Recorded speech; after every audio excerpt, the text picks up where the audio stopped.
Okay. We got 127.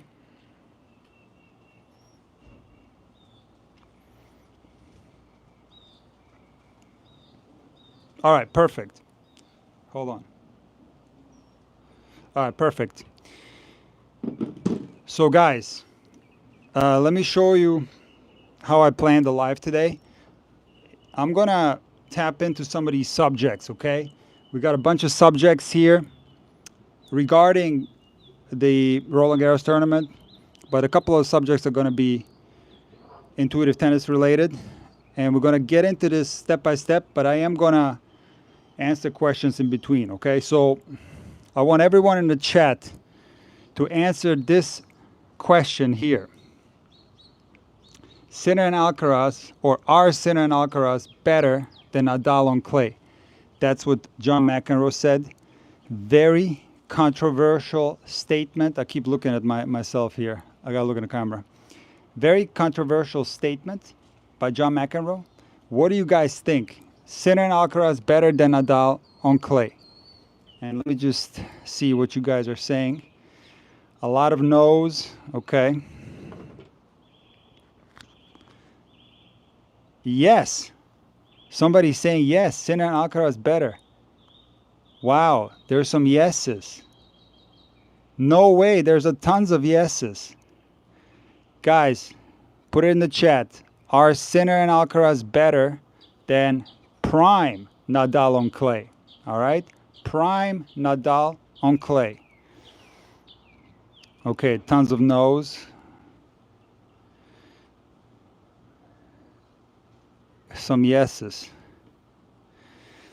All right, so here is my opinion on this very controversial statement from John McEnroe. First of all, I hate these comparisons. They're not fair. And we will never have the answer. I just listened to a fantastic interview with Andre Agassi on the Surf podcast, and Andy Roddick was asking him questions about different players, and Agassi was discussing how it was to play these players, and it was fascinating. And when he talked about Pete Sampras, he said that it was so hard to break Pete Sampras, maybe one of, if not the best serve of all time. And on the return game, Pete Sampras' objective was to get a break. But his other objective was also to not allow the opponent to get any rhythm. So Agassi said that if the game was 30-love for the server against Sampras, that Sampras didn't even care about winning the point. He just didn't want to give the opponent rhythm. And there was a guy that was a really good player back in the day when I trained in Germany called Stefan Rode. I think he was around 200 ATP. Big guy, even taller than me, absolutely humongous serve. And back in those days, we used to play on indoor carpet. And Rode did something similar to Sampras, but only it was a lot more disrespectful.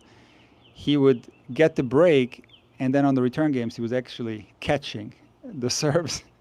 So that's a disrespectful way to not allow the opponent to get any rhythm. But my point is that if anyone, Sinner, Alcaraz, even the big three, face the prime Sampras on a fast surface, that's the caveat, because I think on a slow surface, there's no chance for Sampras. On clay, forget it. Sampras, no chance. But on a fast surface, a fast indoor hard court or carpet back in the day, or fast grass, can you imagine what it's like to play Sampras?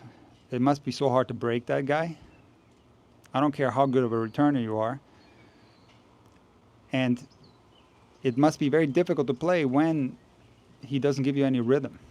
So Agassi was talking about the fact that, you played Sampras and all of a sudden it's 5-4 Sampras in the set, it's 30 all, and he makes some balls and comes to the net, and now you're forced to hit a clutch passing shot and you feel like you haven't hit a proper ball in 45 minutes. So that's why these comparisons between the greats from different generations are not fair, because you don't know what it would be like. Now, regarding Sinner and Alcaraz and the big three, it's a little bit different because, first of all, both Sinner and Alcaraz played Nadal. I don't think Sinner played Federer, and I'm actually not sure about Alcaraz. I don't think he played Federer either. But Alcaraz and Sinner played an older and not as good version of Djokovic, and both of them lost to Djokovic. Of course, Sinner hasn't in a while. Last time Sinner lost to Djokovic was ATP Finals 2023. But Alcaraz, the guy that just won Roland Garros, lost to Djokovic at the Australian Open this year. Okay? Now, in many of my videos in these last 2 weeks, I said that Alcaraz is playing the best tennis of his life, and he's a different player. I do think that was old Alcaraz. But nevertheless, Djokovic was still beating Alcaraz. So to say that Sinner and Alcaraz are better than Nadal on clay is quite frankly insulting. And just from a tactical standpoint, when Sinner plays against Alcaraz and Alcaraz changes up the height of the ball and Sinner starts doing those hop two-handed backhands where he leaps off the ground prior to the stroke and he hits it in the air. When he does those backhands behind the baseline, he always hits them cross court, and they're not that aggressive. It's more of a redirectory ball. And in the Rome final on set point, he was way behind the baseline, not way behind the baseline, but maybe 2 meters behind the baseline, and he tried to do that hop backhand down the line on set point, and he missed it. So he normally goes cross court with that, and he will only go down the line when he's inside the court. And he'll hit a winner when he's inside the court. But can you imagine playing Nadal with that lefty topspin forehand?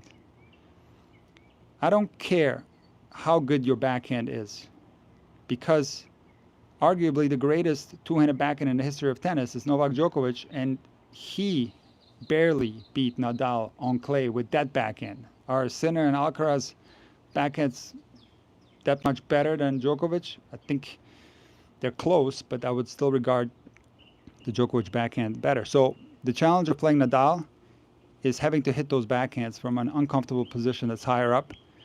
And for that reason, in a best-of-5 match, a prime Nadal that's also physically so tough to play against, who also has that lefty serve. And as Andy Roddick discussed in the Rafa interview, you know, he also can change direction suddenly, and all of a sudden he rips that topspin forehand down the line, and now you're in a lot of trouble playing defense. So, look, one of the most insane records. I know that Djokovic's records are probably going to be unbeaten,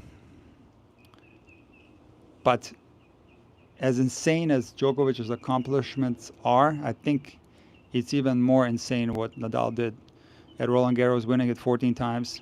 So for that reason, I've found the TNT coverage, which is going to be my second topic, very good. I was very pleased with it, but I did find that comment from John McEnroe disrespectful, and I love John McEnroe. He's my favorite announcer, and I love the Mac Zone on TNT, but I didn't like when he said that, and he received quite a bit of criticism online.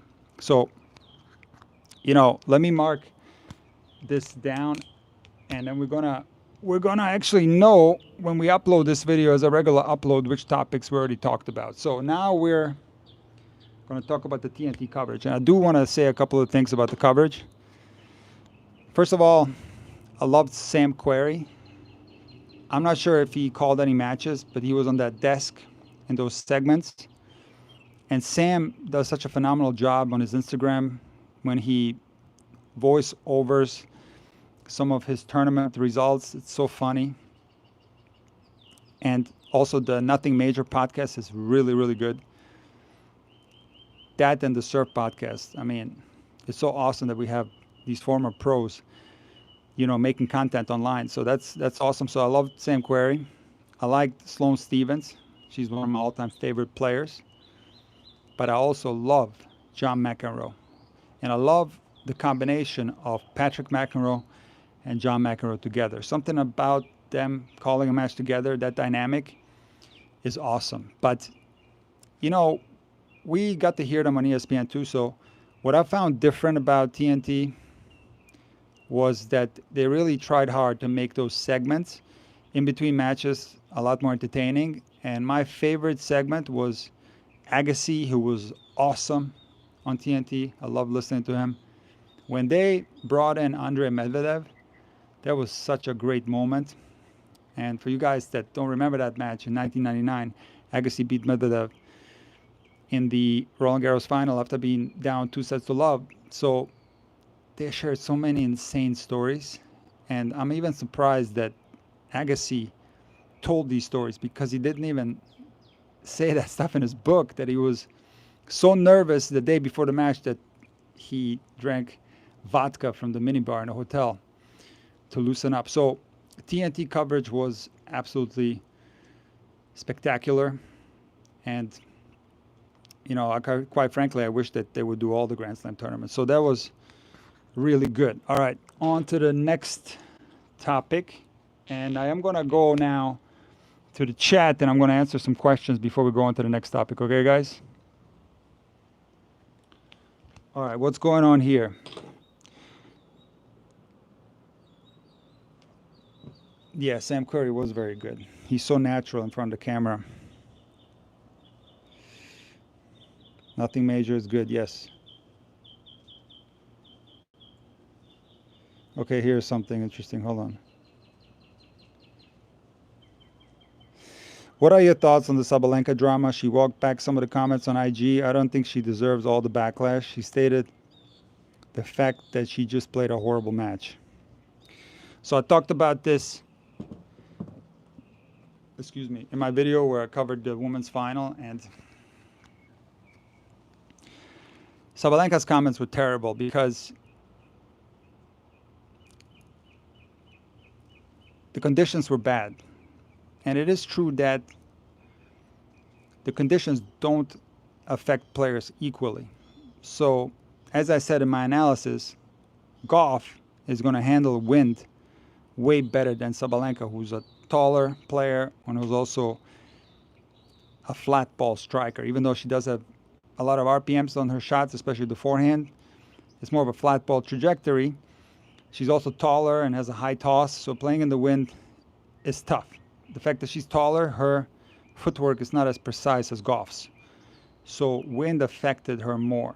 So instead of saying I played a horrible match, she should have said, I really couldn't deal with the wind today. Because she said in the press conference afterwards that Iga probably would have beaten Goff in the final. So I found that very disrespectful. At no point did I hear that Coco was just a better player. She did say in the trophy ceremony that Coco handled the pressure better, maybe, or I don't remember exactly, but it just hit me the wrong way. I mean, I've listened to hundreds of trophy ceremonies, and that one right away hit me the wrong way because I thought that was disrespectful towards Coco. She was being honest, but I think there's a way better way to say what she was going to say, you know? And I think everyone should learn from Sinner and Alcaraz the way they conduct each other on the match court and also in the interviews and the trophy presentations. Class acts, always respectful towards each other. And that Sabalenka thing was no good. I did not like what she did. And she kind of walked it back on Instagram. But again, there are much better ways to give the respect that Coco deserved in that match, because this was a really tough match that she won, and she was just a better player on that particular day.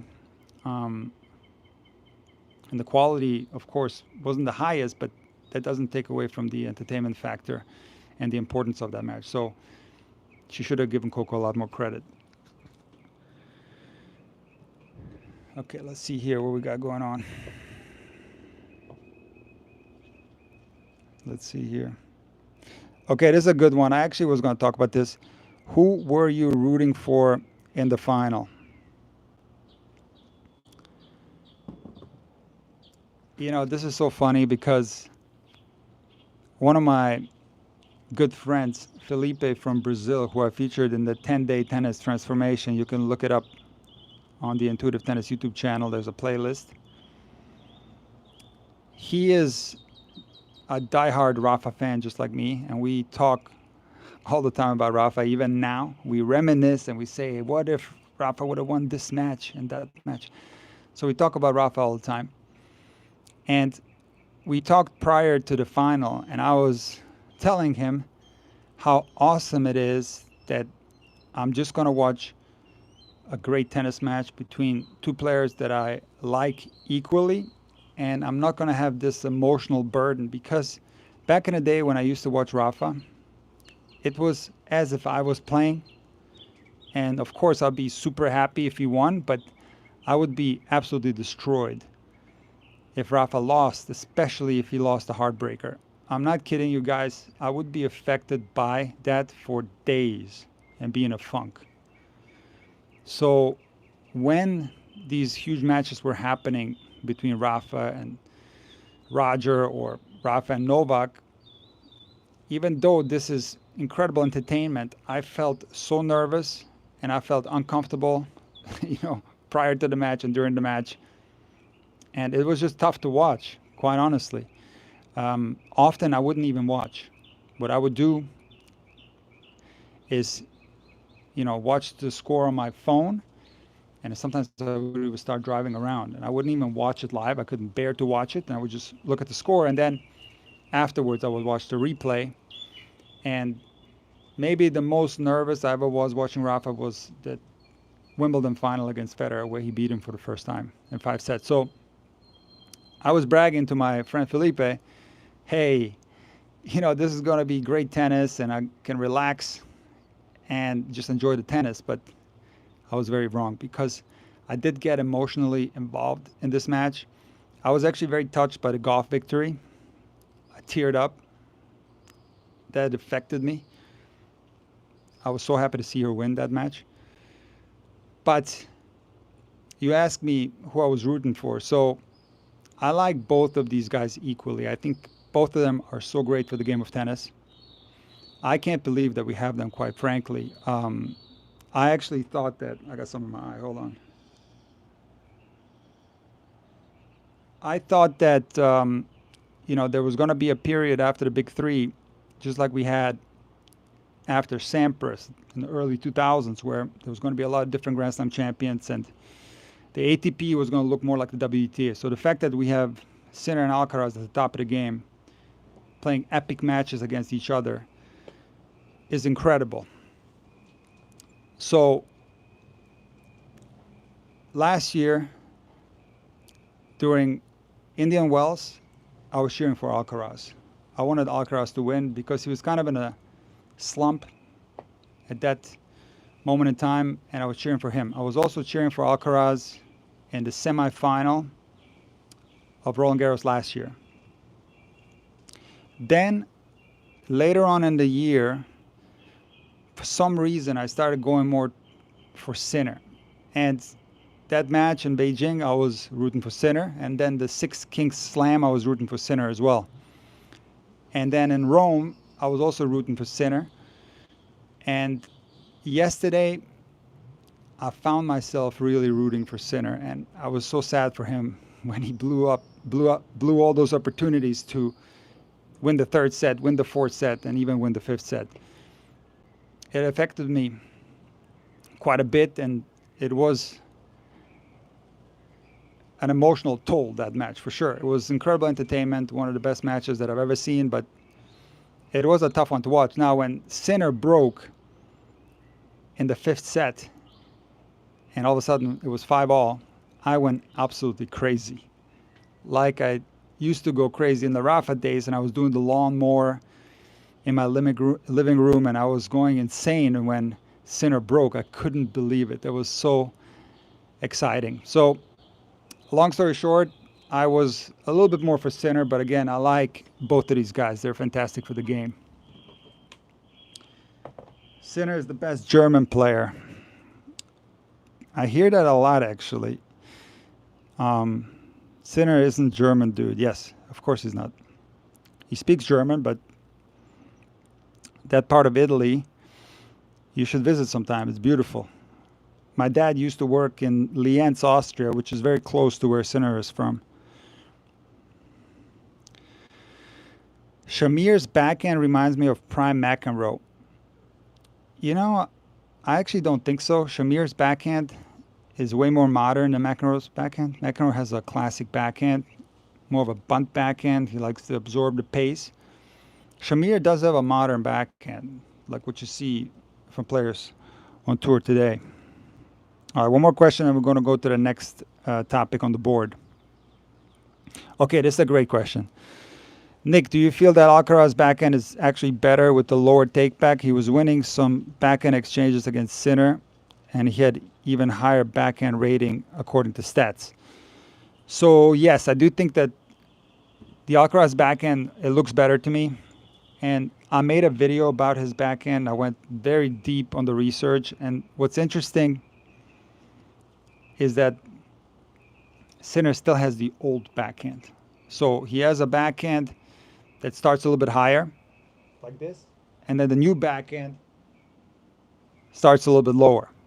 So there are certain situations on the court where he still hits it the old way with a high take back. And I recommend that you watch that video. I released it, I don't remember, it was maybe 2 or 3 months ago. So the lower take back, maybe it feels better for him. Sometimes just a feel thing. I don't think his timing was ever poor with the two-handed backhand because he has a next-gen two-handed backhand. So he waits on his side until the ball is very close to him and he just whips it. You know, very similar to Agassi, actually. So, you know, to be able to pull off a backhand like that, your timing has to be incredible to begin with, right? So I think his timing was always good. But like I said, you know, if you're saying here that his stats went up, sometimes when something feels better, you know, you build confidence in it that way. That's what happened with the Musetti serve, for example. Musetti said that he changed his serve to an abbreviated style to get more consistency on his toss. And then he started feeling better on his serve and then built the confidence up, and he just stuck with it, and he's serving better than he ever has. So a lot of times it's confidence in the stroke and how it feels. So I do think that the Alcaraz backhand is phenomenal. I've made quite a few videos on his backhand, and I think it's better now than it was even before because, you know, like I said in many videos, Alcaraz can have these ups and downs when he starts making quite a few mistakes, and it appears that during the clay court season, when the mistakes came, it was more on his forehand side and not so much on the backhand side. So the backhand side is rock solid, and I do think it's better. But like I said, there are different types of backhands that he hits. For example, when he's open stance, when the ball's a little bit higher, when he's returning serve, especially off a second serve, he still hits the old take back where he starts high. It's only like in a neutral rally where he goes lower. McEnroe says stuff to get clicks. I don't think so, actually. I think McEnroe is real. McEnroe doesn't even have Twitter. He doesn't even do clicks.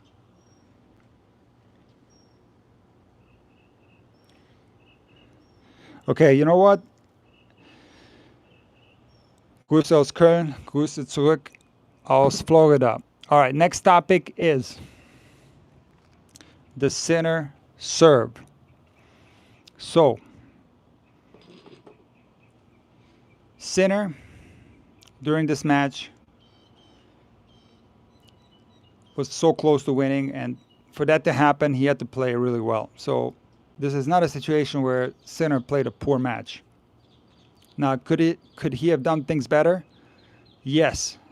Of course, he could have been more clutch. We're going to get to that next. But out of all the strokes, the one that's concerning to me, and I even noticed this in the Djokovic match, is the first serve. And it's hot and cold. Now, on the other hand, and that's what makes this kind of confusing, is that the second serve is rock solid, and he only had 2 double faults in the whole tournament. Correct me if I'm wrong in the chat, but he's got a incredible second serve, and the first serve is shaky. So I've made a ton of videos on the Sinner serve, and I recommend that you check them out. Just type in intuitive tennis Sinner serve. And the rhythm that Sinner has is so intricate. It's so tough to pull off. I do think that Sinner and his team should take another look to simplify this serve a little bit, because when it comes to a second serve, because it has kick on it, it can be corrected in a way, and you can put some safety on that serve. But when you go hard on that first serve and you go in 120 or 130, you know, for the consistency to be there, everything has to click. And for everything to click, there has to be a simple, repeatable rhythm. And I do think that the rhythm is so intricate that maybe sometimes it's slightly off. So I'm not going to get into like deep technical analysis here, because I want to do that on the court, ideally, but Sinner unloads a tad early. So normally players unload their entire system when the racket drops. Okay, from the trophy position or trophy phase into the drop, that's when players unload their body. Now, some players, very few, will unload early. So they'll start a sequence of events where it's usually the legs going up first. The racket is still going up into the trophy. And then once the racket is in the trophy, it's then when the rest of the body starts to unload. So it's a segmented unload, and it's what I call an early unload. There can be some technical challenges when somebody does an early unload, because you don't want to unload the entire system while the racket's still going up. And the reason for that is, for example, the cartwheel happens when the racket goes into the racket drop. It's then when that toss arm drops. That's the cartwheel, and that should happen when the racket drops. So when you have an early unload, you don't want to start the cartwheel before the racket has reached the trophy position, because you're going to get into a lot of trouble. So I have a video coming up on the Opelka serve, which is so interesting. It's already out on Intuitive Tennis Premium, and I highly recommend that you subscribe to Intuitive Tennis Premium and you check this video out. And Riley does have some very unorthodox technical elements on his serve. So again, what I just described sounds complicated, right? So Sinner goes up with the legs first, then the racket hits the trophy phase, and then the rest of the body starts to unload. So he didn't serve like this before. This is a new serve that he started doing early 2024. So he's been doing it for about a year and a half. And look, you could just leave it.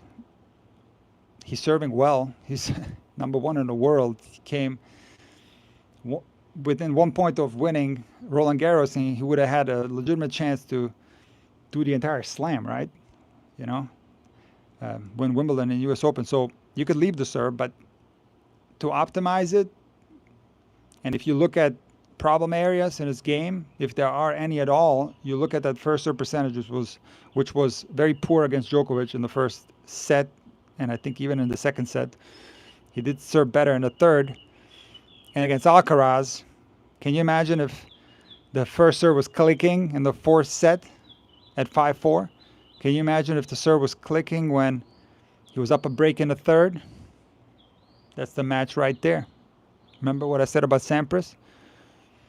You know, you can serve a match home. Who cares about the return games when you already have a break?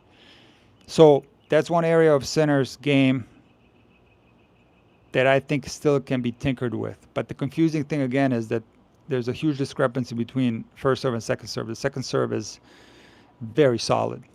All right. Actually, you know what? Let's do a couple more questions, and then we're going to go to the next thing, okay?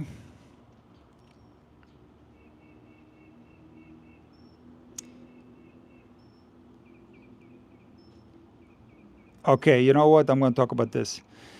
I was going to do a video about this, and I still might, but I'm going to talk about this. Can you talk about Sabalenka grunting? No one talks about it. She consistently grunts while the other person hitting. All right, let's get into the Sabalenka grunt. That could have been on the board, actually. That's a great question. So I've made, I think, 3 videos about grunting. And the interesting thing is that I grunt. And I've been recently playing more and also recording matches where I'm mic'd up, okay? And I got a match coming out on Tuesday, tomorrow. Nick versus former student. You got to tune in tomorrow and watch that. But there were a couple matches where one camera overheated. That happens all the time down here. It's so hot, cameras overheat. So I was left with the raw audio of the mic, because what I usually do is I use the audio from the camera that's not mic'd to me for the points, because it's so tough to listen to somebody grunt into a mic on the court. I can't handle that, and I don't want to subject viewers to that sound. It's absolutely disgusting. I can't handle it even when I watch it, okay? So because of that issue, sometimes I even try to hold my grunt and control it. And I found something very interesting, and that is that I was able to stop grunting for a little while, but then eventually, when I stopped thinking about it and maybe I got a little tired or the match got tight, the grunt came back and I wasn't aware of it. So grunting in tennis is 100% intuitive. Again, I didn't do it on purpose because I was trying to avoid it on many occasions, but it still came out. And also, for example, the noise that I make on my serve, I made a video about this. You can type in intuitive tennis grunting, where my grunt on the serve is very similar to the Djokovic grunt. That's the only similarity I have with Djokovic. We speak the same language, okay? There's 2 similarities. But my serve grunt is very similar to his. It's a weird sound that comes out. And it's different on the serve than it is on the forehand or backhand. So I could not recreate that sound if I tried. There is no way I can recreate that sound. So for that reason, grunting is 100% intuitive. However, I'm going to go way back in the time machine. And you guys might not know that I used to play, junior tennis in Germany. And then I decided to play college tennis, and I never really played the future circuit. I would play some futures here and there, usually as a warm-up for the club season in Germany. And then I played some futures in Hawaii when I worked there, but I never really traveled and played futures. I would play prize money tournaments. But in one instance, my best friend in Germany and I decided to go to a future as a preparation for a club match. And I let my friend, organize everything. And when we had to check in, and I don't remember how it worked back in those days, but what ended up happening was that we arrived on the wrong day. And the tournament was already happening. So we park, and this was in Belgium, because I played for Aachen, which is very close to Belgium. So we park and we walk into the club, and all of a sudden we hear grunting. This is like the first round of qualies every court is being played on, and it's insane grunting.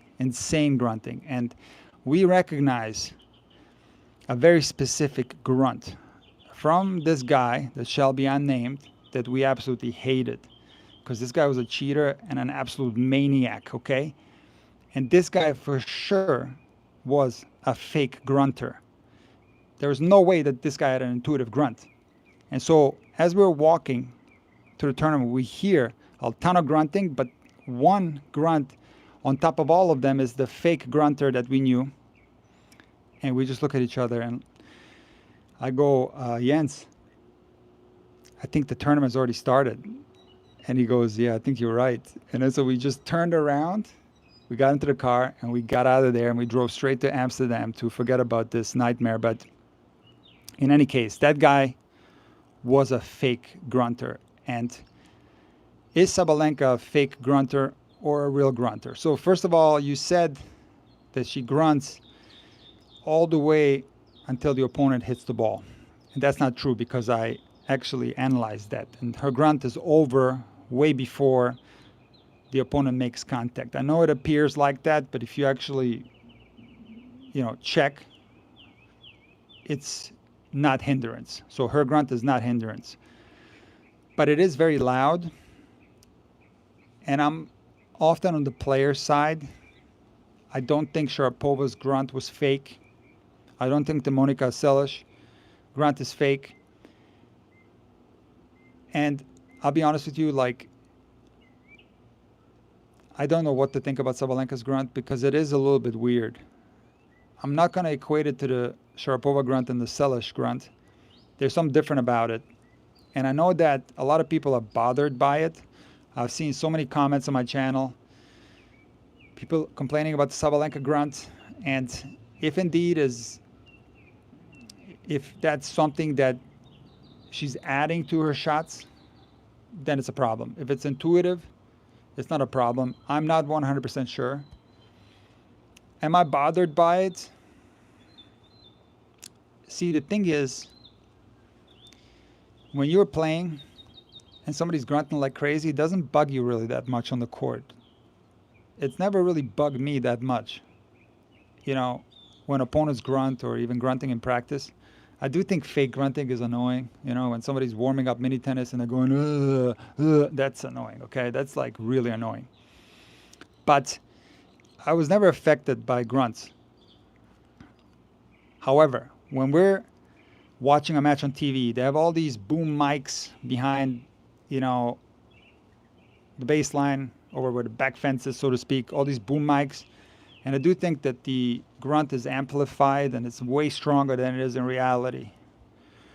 So, again, I'm not going to accuse Sabalenka to be a fake grunter because I don't know. But I am also saying that her grunt is probably the worst of all time. It's worse than Seles and it's worse than Sharapova. And I completely understand that people are annoyed by it and upset with it. So I don't really what you do.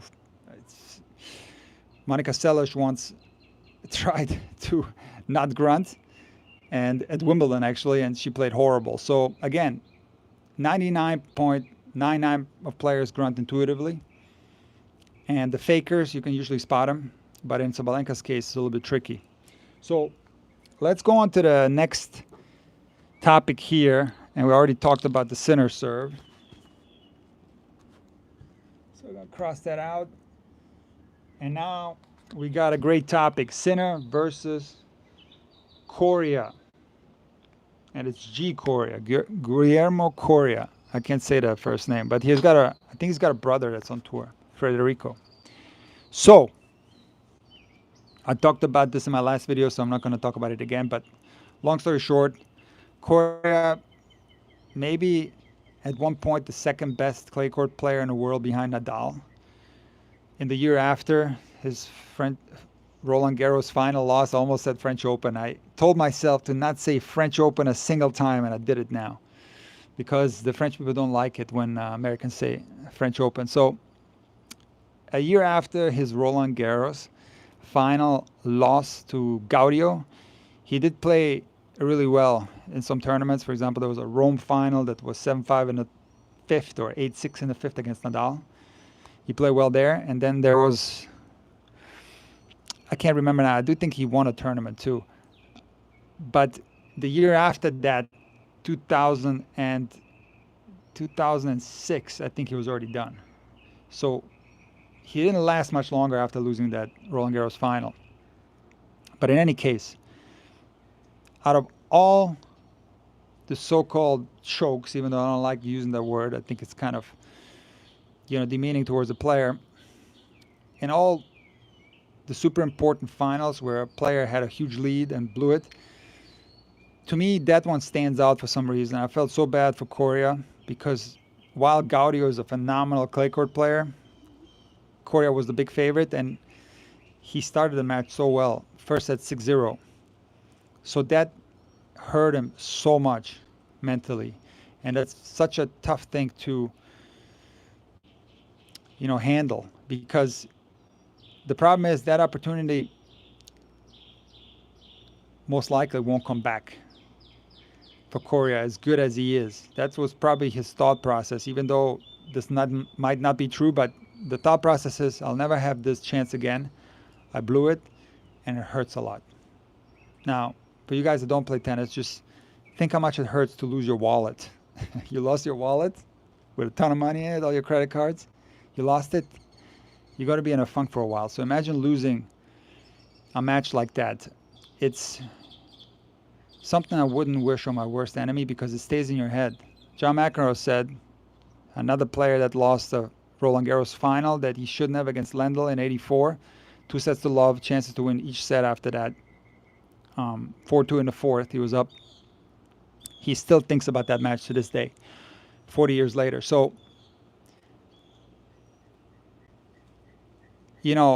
I've heard so many people compare Jannik Sinner to a cyborg, a Terminator, a robot. I call them jokingly the human ball machine.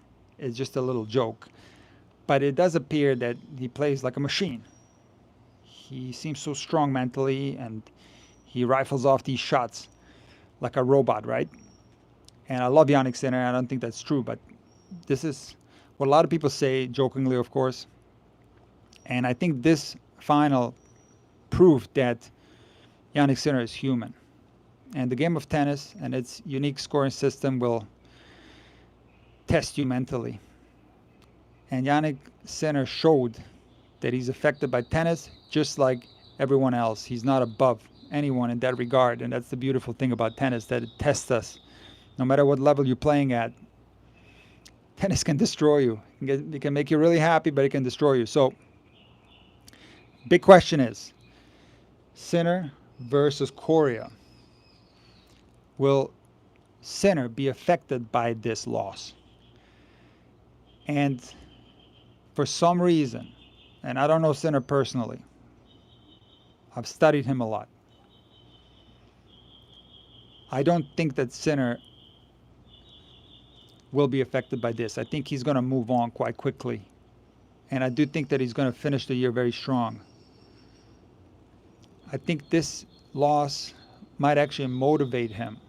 And he's got one of the best coaches of all time by his side, Darren Cahill. And every time I hear Darren Cahill speak, such a calming voice. That's the perfect type of coach in this situation. To tell you that everything's going to be okay. It happens. This is tennis. And even the post-match press conference with Sinner, he looked disappointed, but I was actually quite pleased with his body language and the stuff that he was saying. So my feeling is that Sinner is going to be okay. He's too good of a player. He's too strong mentally. I don't think you can draw the equivalency with many other players, like even McEnroe, and for sure Correa, where he'll never have this chance again. I think Sinner will put himself in a position to win Roland Garros in every year that he plays. He's going to have a chance to win this tournament. So for that reason, I don't think it's going to affect him that much. I think when players get affected by losses like this is when the feeling of I'll never have another chance to get this win or to get this tournament, when that feeling is very strong, that's when you get destroyed mentally. And that's not the case for Sinner for sure. So I don't think he will be affected by it. But again, he's not a cyborg. He's human.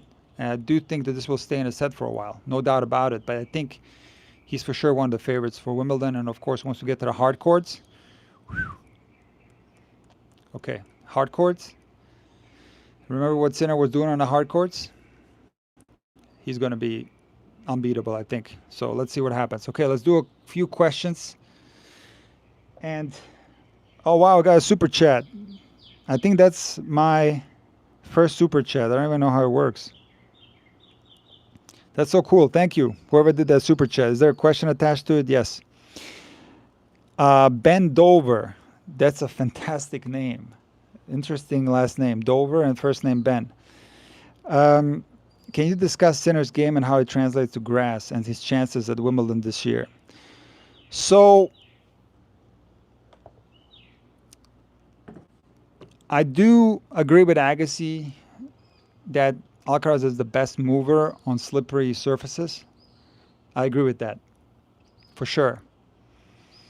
But I would not categorize Sinner as someone that has problems with movement at all.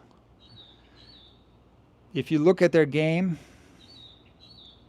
I think one area where Sinner has a slight advantage is the serve.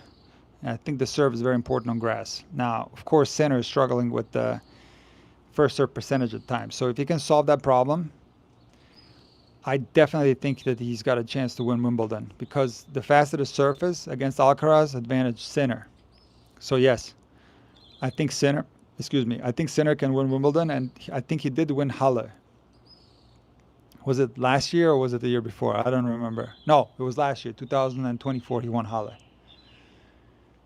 Yes, he did, because 2023 was Bublik. So yeah, Sinner won Halle, and then he lost to Medvedev. But remember, he already knew that he tested positive. Nobody else knew when he was playing, and it affected him. I do think this affected him.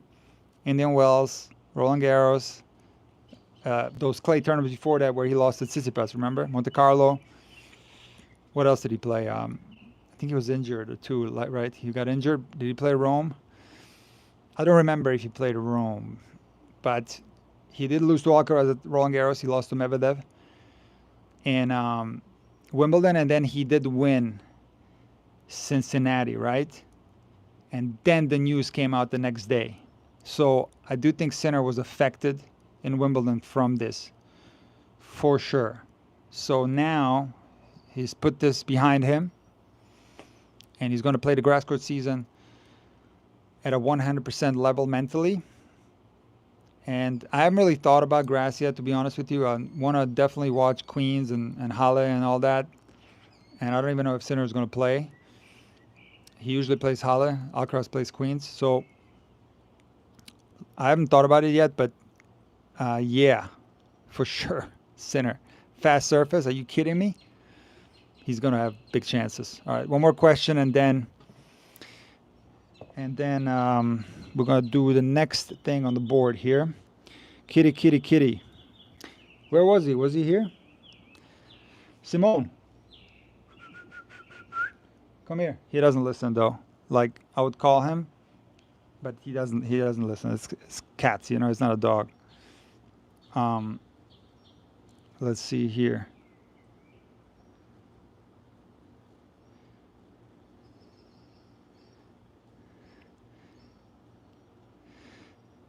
Let's see here. Okay, Sinner will play Halle. Okay, that's cool. Thoughts on Hamburg being a grass 1000? What is that all about? I didn't hear about that. I know they changed the date for Hamburg and put it before Roland Garros. It was after in the last few years. But, you know, it was so funny. I thought about Hamburg because when Andre Medvedev was in that TNT segment with Agassi, I remembered, and I looked up his results. I remember that he did really well in Hamburg back when it was a Master Series tournament. And he did win that tournament 3 times. He won Monte Carlo too, so he had 4 Master Series titles, Medvedev. Not Daniil, Andre. And then I started thinking about how great of a tournament Hamburg used to be when it was a Masters 1000. It's one of my favorite tournaments of all time, Club an der Alster in Hamburg. I think what happened to that tournament, it's a shame. It's a big shame, and I blame Madrid. I'm not a fan of the Madrid tournament. It should have stayed an indoor tournament. The blue clay and all that, and it's in a box, and the shadows on the court. And I'm not a big fan of Madrid, but I'm a huge fan of Hamburg, and I'm sad what happened to that tournament. So if this is true what you're saying, if it turns into a grass 1000, I think it'd be good.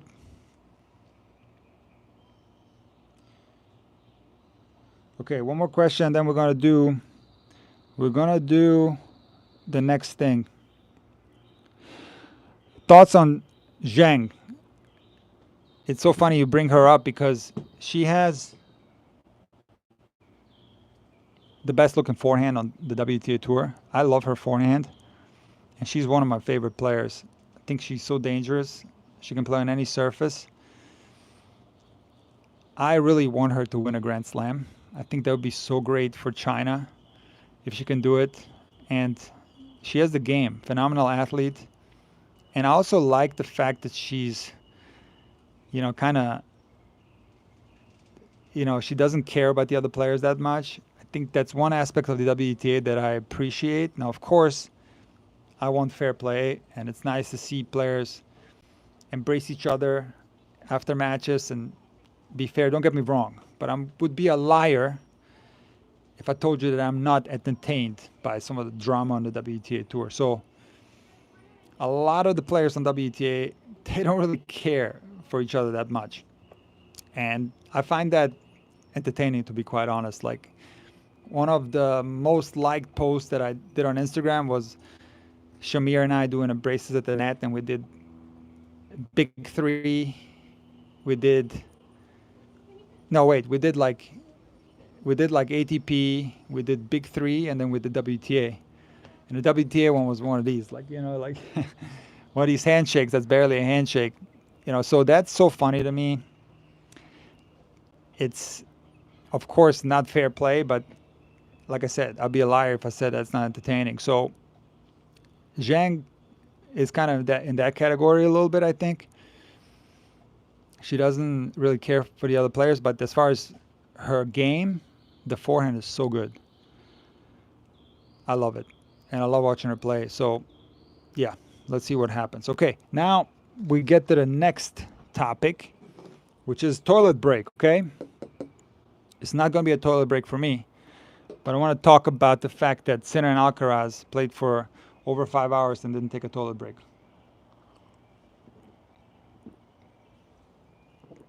Hold on. So, can you imagine playing for 5 hours and not taking a break? What's so fascinating is that there was no injury timeouts. There was no physios being called to the court. They didn't even tape themselves up for blisters, and they didn't even leave the court to go to the bathroom. So, no toilet breaks in a match like this. Absolutely insane. It shows you in how great of a condition these guys are in. These are incredible athletes, some of the best athletes in any sport. Often, when we watch these matches on TV, we forget how physically taxing tennis is. And for anyone that wants to try tennis at a very exhausting level, I recommend that you come to Southeast Florida at any time of the year, but especially in the summer where the humidity is, let's see what it is today. It's kind of lower now. The temperature is not that high right now, but 73% humidity, but sometimes it's in the 80s or even in the 90s sometimes, but it's generally between 70 and 80% humidity. And the temperature is like over 30 Celsius, mid 80s or whatever. So when I play, and I'm a little bit older now, this is affecting me more now at my age. I'm closing in on 50, I'm 47. When I was younger and I played a ton of tournaments here, it didn't affect me quite as much. It still affected me, but not as much as now. And so when I play here and there's a long rally, not in the beginning of a set, like when we're about halfway through, about 3-all, something like that, and one long rally, and I'm absolutely exhausted, heart rate through the roof, can't breathe, got to bend over, and I got to catch my breath, quite frankly. And once that kicks in, any long rally or even sometimes shorter rallies will require this type of reset between points, because it's incredibly difficult to play tennis. Now, you would think that maybe this is just happening to me, but anyone that comes down here to train with me goes through the same thing, especially, people that are not used to these conditions. But even, players that are competing at the UTR circuit or futures or, D1 college that I'm working with, they're the same way. There might not necessarily be like, like this, like me after the point and huffing and puffing, but their heart rate still goes up and they're still exhausted. So can you imagine doing this at the absolute highest level possible, where it's like, 10, 15, 20 ball rally, running corner to corner, and then doing that for 5 hours? People don't realize how difficult that is. And it shows you in what condition these players are in and how trained they are. What I found so amazing with Djokovic in the quarters against Zverev and in the semis against Sinner is how unbelievably fit he is for 38. And he was fighting like crazy. Conditions were slow, running everything down. And he looked gassed, especially at the end against Zverev, but it's incredible what an athlete and what physical condition Djokovic is in. And I think people underestimate how difficult tennis is in that regard, how much stamina you need. They underestimate it. And again, to really feel it, come down here, Southeast Florida, and play a set, and you're going to feel like you're going to faint. You're going to pass out. That's what it feels like if you're training hard with, high intensity and running and trying to play tennis. So tennis, very difficult, and the fact that these guys were out there for so long without any breaks, no physio, it's incredible. So let's do a couple more questions here, and then we're gonna go on to the next thing.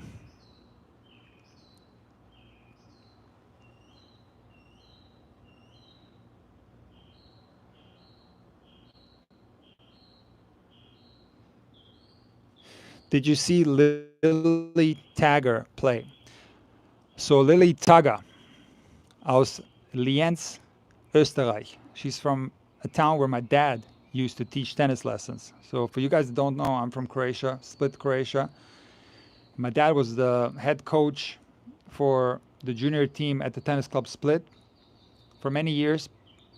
But back in those days was Yugoslavia, and a lot of the great coaches from Croatia or Yugoslavia in general would go either to Germany or France or Austria, or they would go to those other countries that paid a lot more. So my dad was in Austria first, and he was in Lienz.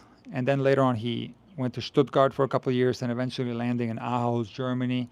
And then he moved our entire family to Germany. So when I was 9 years old, I moved to Germany. So that's why I speak German. But in any case, we have that connection to Lienz, Austria. And that area produced a lot of great players. And Jannik Sinner is not far away from there. So there's a strong tennis culture in that area. And I was super happy to see that Lily was from there. But also the fact that she has a one-handed backhand is so amazing. I love it. And her coach, Francesca Schiavone, also one of the great one-handers. It just, everything fits. And I watched the semifinal and the final from Lily, and she played so well. She has an aggressive game. I really don't want to say how good she can be. You never know. She's ranked 500 right now. So let's just, wish her the best of luck and see how she does. It's hard to say. I track juniors just because, my daughter used to play tennis, so I'm kind of connected to the junior scene. Always have been because I coached a lot of high-level juniors, so I always track juniors. I always watch the junior tournament at any Grand Slam. So I've learned from experience that you don't want to hype too early because winning a junior Grand Slam doesn't guarantee anything. Sometimes it does, but sometimes it does not. So let's see how it goes. But Lily, I think she would be great for the women's game. If you can have somebody at the top of the game with a one-handed backhand, can you imagine how exciting that would be? So, yeah, let's see what happens. All right, now, let's go on to the next topic, which is an important one, and that's Emma Burgic wins 30K. Guys, I featured Emma in a lot of my videos. And this dates back to 2020 when Emma first started appearing on my channel. And speaking of my daughter that played junior tennis, Emma used to coach my daughter. So I've known Emma for a long, long time. And back in those days, Emma had absolutely no intention of going on tour. She was teaching lessons and she played really well in college. She was ranked number 4 NCAA in doubles. No, number 4 NCAA in singles and number 5 in doubles. She played for Baylor. So incredible high-level college player. She didn't really play on tour that much, but she did beat Donna Vekic at a 15K in Croatia that she won. So that was her biggest win prior to the retirement. And she reached as high as 460 in the world singles and 160 in doubles. Not 100% sure. So she started her comeback a couple years ago, and you know, I featured a lot of matches with Emma and some training sessions with Emma on my channel. Feel free to watch some of those videos, especially the Andre match. I got another match coming out next Monday. Emma versus a 6'6" guy, 11 UTR former, 13 UTR. Really interesting match. That's going to come out next Monday, and then we're going to do the rematch with Andre. So, anyways, Emma's been training so hard. If you see Emma playing now and compare her level in the series with Macy, I mean, she played well, but you can see that she's moving so much slower, and she put on so much muscle now. She's gotten so much fitter, faster, and she's hitting the ball very much harder. So she goes to the Dominican Republic and wins the entire tournament. Can you imagine? This is her biggest tournament win of her career. She won a 30K.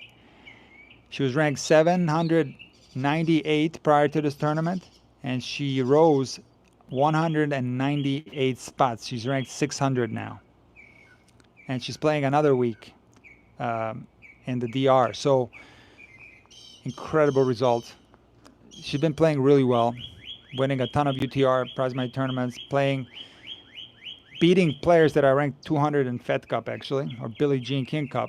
She beat 2 players around 200. I think one was top 200. She beat one that was around 300 in Billie Jean King Cup. So I think her level can be top 300, in my opinion, because of how she's performed so far this year. And so let's see how she does. Go to Instagram and follow Emma and congratulate her. It's an incredible success story because, again, she had a couple of kids. She was teaching tennis all day. Had no intention of coming back on tour, and then decided to do it. And she's worked so hard. This is a super impressive thing. Very similar to the Caruso story. Of course, a little bit of discrepancy in ranking. Caruso is ranked way higher than Emma, but a similar story. Caruso, also great college player, top 300, then stopped, was teaching lessons, then came back on tour from scratch and shot into the top 300 very fast, which is incredibly impressive. He won the qualies in Geneva, qualified for his first main draw at ATP tournament. So Emma is the female version of that story. So if you can, support Emma. All right, let's do a couple more questions here from the chat, and let's see how it goes, okay? I wish Sinner had taken a toilet break after the third set. He should have taken a toilet break after the fourth set, because maybe he wouldn't have lost the serve right away in that fifth. And he was looking like he had some physical issues early in that fifth, so maybe that was been a good time for a toilet break. But again, these guys are so fair. They don't want to gain any unfair advantage. What's that bird? That's insane. You guys hear that? That's an insane bird. That's an insane bird right there. Okay, let's see.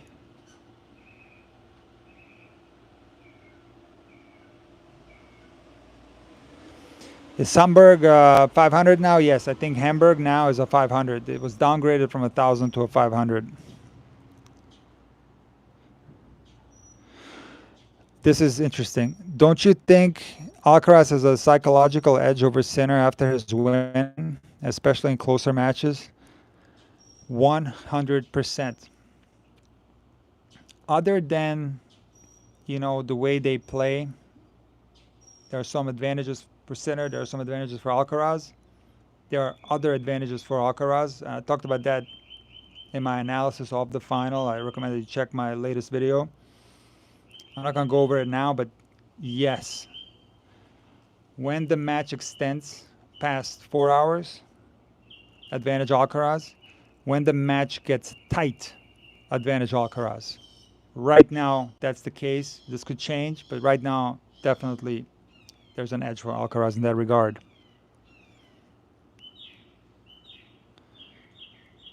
For some reason, it's not. Hold on. Okay, here we go. Alcaraz was 21-1 in the clay season, the number one. Rune in Barcelona. Do you think he will be the Djokovic to the Federal? Do you think he will be the Djokovic to the Federal? So Federal is Federer and Nadal. I don't understand the question. Because there is... Oh, are you talking about Rune? Oh, I get it. Are you talking about Rune being the Djokovic to the Federal? Okay, I got it now.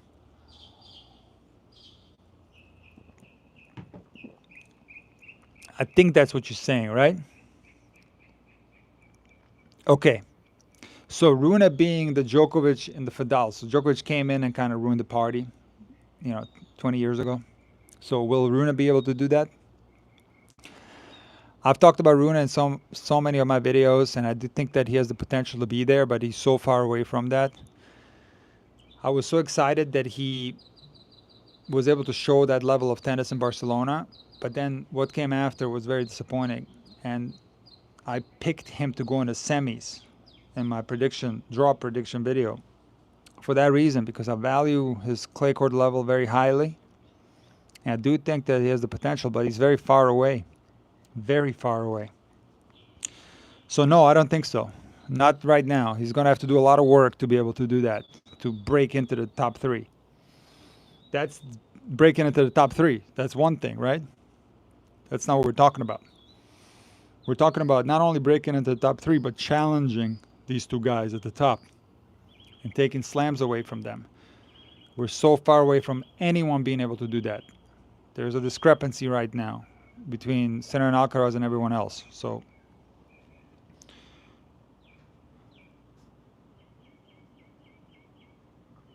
okay, let's see.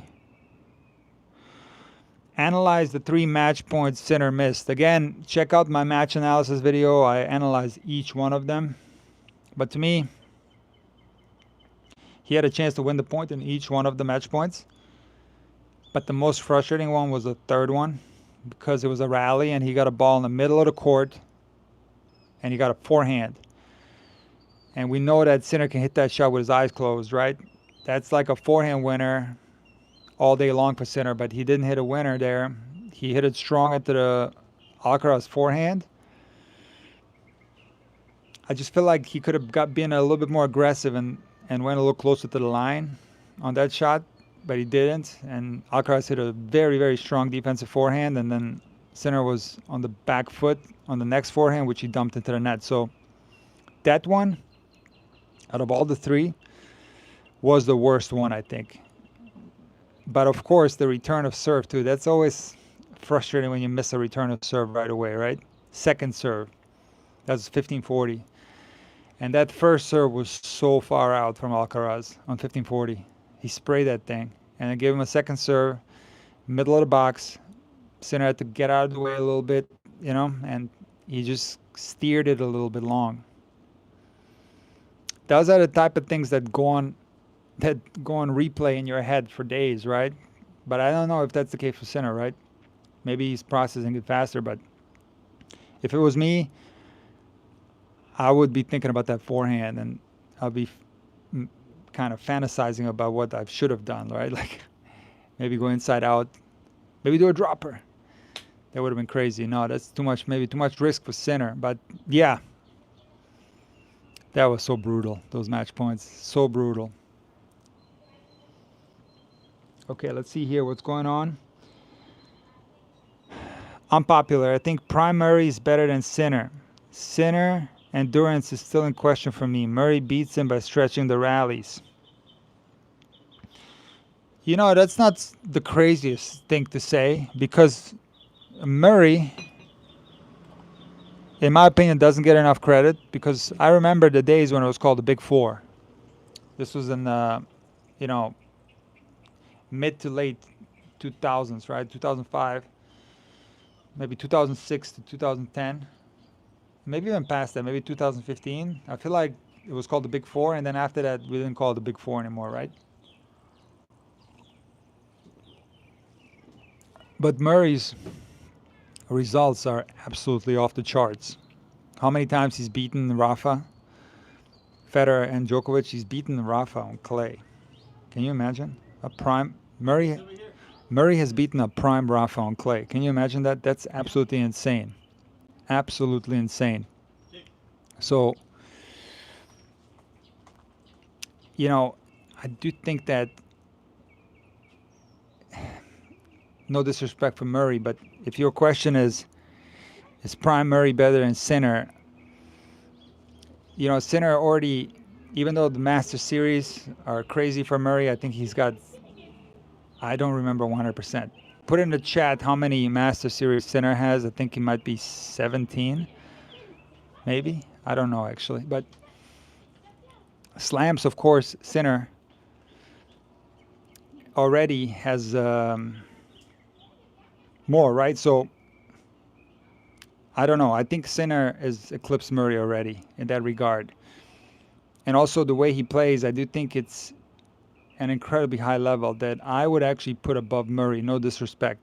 I wouldn't put Sinner's level above the big three, but above Murray, slightly yes. And there's no disrespect to Murray, because I do value him as a player.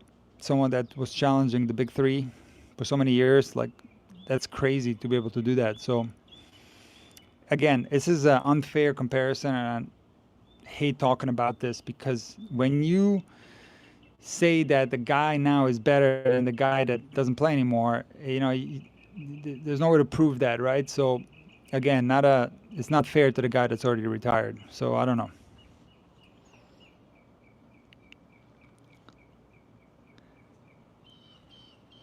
Coco has Murray qualities. She can drag players down and make him grind, similar to Murray. Also elite defensive skills. Yeah, I agree. Coco's defense is incredible. Coco's versatility is incredible. And she's very difficult to play. And it's interesting how people have stopped talking about her forehand when it's working. You know, it's so funny to me. It's only when she's losing people talk about her forehand. But the forehand actually is tricky to return because it's so spinny, and it's also a little bit higher. So it is not a surprise to me that she won junior Roland Garros. She's not won the real Roland Garros, and she made all those finals on clay prior to Roland Garros this year. So she is very, very good on clay. Very good. I wouldn't put her above Iga, of course, but she's going to have a lot of chances to win another Roland Garros. She's a very tough player.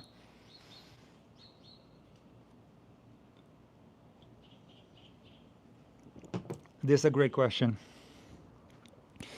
Does Sinner need to add more variety to his game to beat Alcaraz? Is it simply a matter of practicing new tactics, or do tennis players' play style mostly determined by their personality or some other predetermined quality?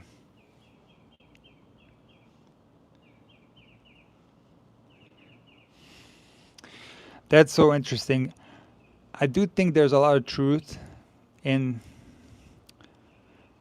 that statement, that, you know, there's different play styles, right? And I do think that the play style has to be intuitive to a player. When you adopt a play style that's not natural to you, you're going to be in a lot of trouble. And a lot of times when players switch, this is mostly a problem in like Europe, especially in Germany, when players switch from indoor to clay courts, they will completely change their game style when they go to the clay, and they play horrible. So even though, you know, you're not playing indoors anymore, you're on a slower court outside, slow conditions, you got to stay true to your most natural game style and make small adjustments. Like, for example, if you're a serve and volleyer, that's going to work well indoors, and then you go outside, and all of a sudden, you become a grinder, and something that you've never done, you have no muscle memory stored for that, you're going to struggle. So, yes, I do believe that players have a natural way of playing, and they should stick to that and make small little tweaks and adjustments. But your question is, does Sinner need to add more variety to his game to beat Alcaraz? So, let's talk about this. Sinner was 1 point away from winning the first set in Rome, and he was 1 point away from winning Roland Garros. So while it is true that Sinner could add variety, I think he's doing that. If you saw his field volleys during Roland Garros, they've gotten so much better. His hands look so much better at the net. Also, his drop shots look a lot better, so I think he's working on that. I've seen him work on that, and he's got, he doesn't really need that much to be able to beat Alcaraz because, again, 1 point away from winning the first set in Rome, 1 point away from winning the whole match yesterday. So it's so close. When they play, it comes down to a few points here and there because they're both so good. So I think Sinner is going to look at the things that he did poorly in this match. He's going to improve. That's what he's been doing really well. But on the other hand, I think Alcaraz has been working really hard too.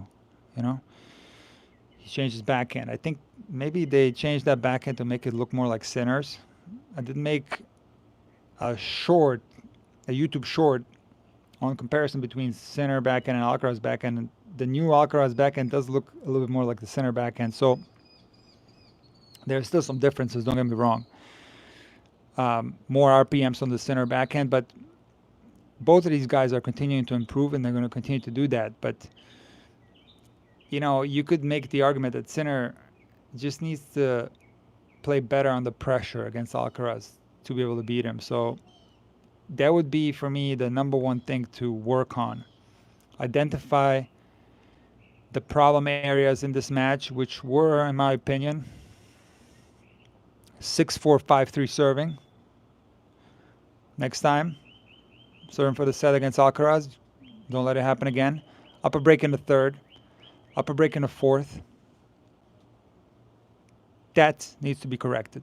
So when you upper break, don't let the other guy get into your service games. Like, take care of your serves, and you win the match. So that would be the easiest thing to work on and then implement the next time, to just be more aware, to put more attention, more intensity, more fire under your belly when you're serving, when you already have a break, and don't let Alcaraz break you back.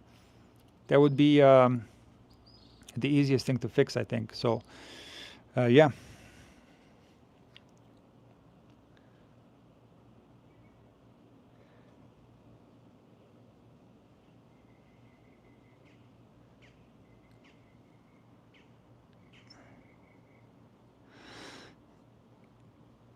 Okay, you know what? Sinner just needed to go down the line more. Okay, you know what? That's a very interesting comment, because somebody else told me that Sinner should have gone down the middle more, because people noticed that Alcaraz was doing really well when he was pushed to the corners, and he was not doing quite as well when it was more of a central positioning on the baseline. So the way I'm looking at it, and I'm taking both of these matches into consideration, the Rome final and the Roland Garros final. So Alcaraz does give some height here and there to Sinner, to the backhand side, not all the time. He likes to blast that far and hard and lower, but especially in that Rome final, Sinner was doing a lot of these hop backhands from behind the baseline. And he was doing some of them, of course, in yesterday's match too. So Sinner should not go down the line on that shot. There's a reason why he goes cross-court 99% of the time, because low percentage. I understand why he's hopping and taking it early, not to lose his positioning in the court, and he's really good at that shot. But when you go down the line with that shot that you take in early, it's a more risky proposition, and he wasted that set point in Rome with that shot. He sprayed it way wide. So when he's Inside the court, it doesn't matter so much. And he does go down the line off that shot, that hop. That's different. But on the forehand, that's a different story. I do think maybe, I don't know if he doesn't go down the line that much. I think he does. I mean, he hit that curler forehand winner in the second set tiebreak, remember? I think it was at 4-2, or hit a Nadal style forehand curler. Like the ball went down the line, but it was going like this. Insane. And hit a winner. So forehand doesn't matter so much because completely different shot when you go down the line, especially at that level. These guys can put a lot of safety on a down the line forehand. So that's different. There it's okay, but on the backhand, I wouldn't think that he needs to go down the line more to have more chances against Alcaraz because he would miss more, I think.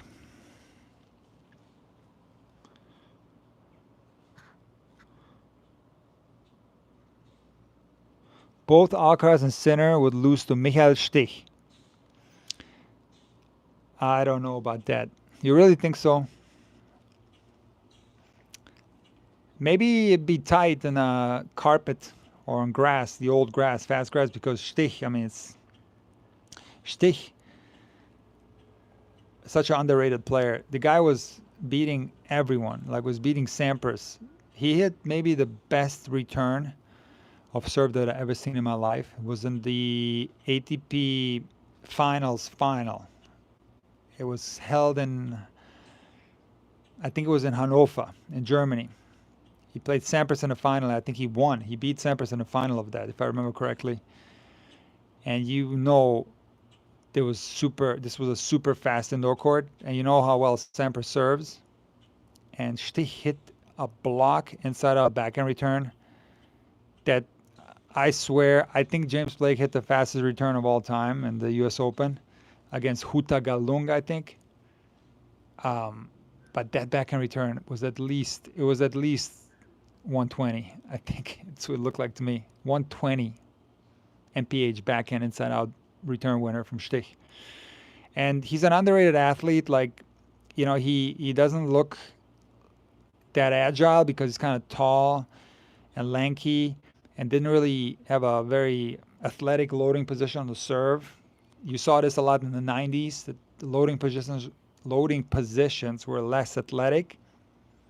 But, you can look up Stich highlights on YouTube. Like, he was unbelievably agile and a fantastic mover. And I don't think it's possible to achieve the results that he has achieved, winning Wimbledon final, Roland Garros, final US Open, unless you have those capabilities, athletically speaking. So Stich is one of the greats, retired very young. But can he beat Alcaraz and Sinner? I don't know. You got to understand, like, Alcaraz and Sinner already they're knocking at the door of the level of the big three. Like, I'm not going to be the guy that says that they're better, but they're close. And there's a discrepancy between the big three and everyone else. Maybe there's a argument for Sampras on a fast grass court, okay? But Sinner and Alcaraz are in the discussion of the big three, and you have to put them above like a lot of these other players. So yeah, no, Stich, I don't think so.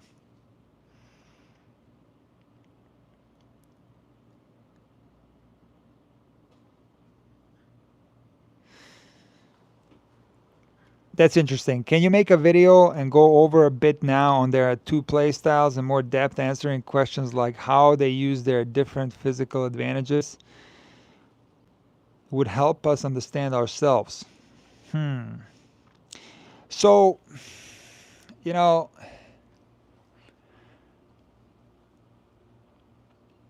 it's tricky because there are certain things that I wouldn't advise that you copied, for example. Like, if you just forget about technique, I never advise anyone to copy anyone's technique because it can end in a disaster. You try to copy the Alcaraz backhand or the Sinner backhand or the Sinner forehand, for example, good luck. I mean, you're going to possibly make your forehand worse. Now, it doesn't mean that if somebody naturally has a Sinner style forehand that it's wrong. It's not.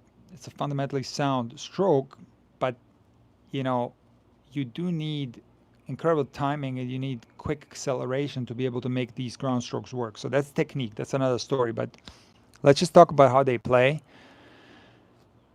And I do think there's been an increase in drop shots since the arrival of Alcaraz. I do think so, and especially like youngsters doing it, you know? And the drop shot is a phenomenal weapon if you can use it as a surprise. If you overuse it, it stops being as effective. But some players don't really have the right skill set to be able to pull off drop shots. So in other words, they have very poor hands. And this is something that most players have. It's poor hands. So I had horrendous hands when I was younger. And I never did drop shots for that reason. So if you have horrendous feel, horrendous touch, you shouldn't attempt drop shots. What you should do is work on your feel. There are ways to improve your feel. So now I have good feel. I developed it through teaching tennis. So you can improve your feel. And then once you have improved it, then you utilize drop shots every now and then. But you also have to practice drop shots. You have to practice drop shot disguise.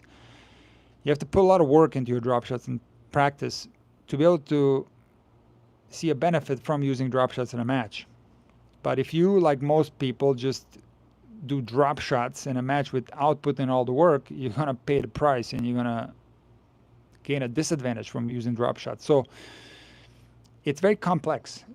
You know, when you say, what can we learn from Sinner and Alcaraz? Well, there are certain things that everyone does that's a high-level tennis player, and that's what I teach. These things are universal. Intensity, footwork, you know, preparation, you know, certain fundamental elements of strokes. Everyone does that. So I believe in high percentage tennis, and I do think that that's what both of them utilize, but not all the time. And, you know, this is the tennis at the absolute highest level possible. And, you know, sometimes high percentage tennis is not enough, and they have to go above that and be more risky with their choices. So it gets complicated. So, you know, it's difficult to learn something and implement something that you see on TV. And that's where my videos come in, because I show you exactly what you should be doing. And these are things that all good tennis players have in common. And those things are going to help you. By copying certain things that you see on TV, whether it be technique or certain plays, most people put themselves in a lot of trouble when they do that.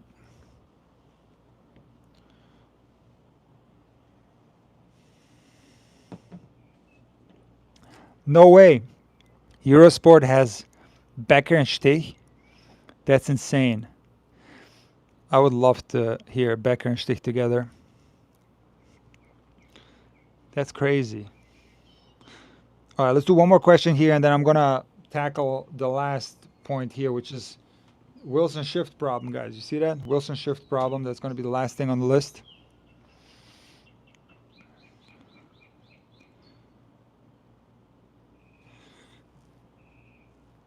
Menchik is more likely to make it a new big three than Rune. You don't know whether there will ever be a big three, right? So there could be, of course, but was there really a big three before the big three? Think about it. Not really. There was a ton of players in the 90s who were capable of winning Grand Slams. So Chang, Courier, Stich, Becker, Sampras, Agassi. That's already 6. Did I say Chang? I don't know. So I'm forgetting a couple. Krajicek, you know. Like there were a ton of players capable of doing big things. Becker. I forgot Becker. I don't know. So anyways, the big three was this phenomenon that featured 2 incredible players.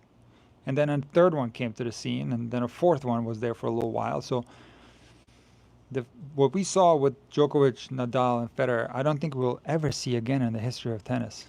So the fact that we are seeing 2 guys doing it, it's a miracle. Like I said in the beginning of this live stream, I thought we're going to get a phase where we're going to have tons of different Grand Slam champions. So the fact that we have Sinner and Alcaraz, it's a miracle. And to say that there's going to be a third person there that's going to produce the same results, are you kidding me? Like, that's a big ask. You're talking about that that's going to be somebody regarded as one of the greatest of all time. I don't see anyone like Rune, maybe, but he's, like I said, so far away from that. So it's unlikely going to be anyone, if you want me to be really honest. I think it's going to be just the two for a long time. Now, will there be a group of players, that's going to challenge them? Yes. Maybe Mensik, maybe. Maybe Zverev will find his form again, because Zverev was playing really well last year. Really well. So close to beating Alcaraz and Roland Garros last year, right? So Zverev's still young. Maybe Medvedev can find his form. I just listened to the Tsitsipas interview on the Changeover podcast, I think. And he's looking to get back to the level he was before. He's got Ivan Ishevich as a coach. Then, of course, you have the youngsters, Fonseca.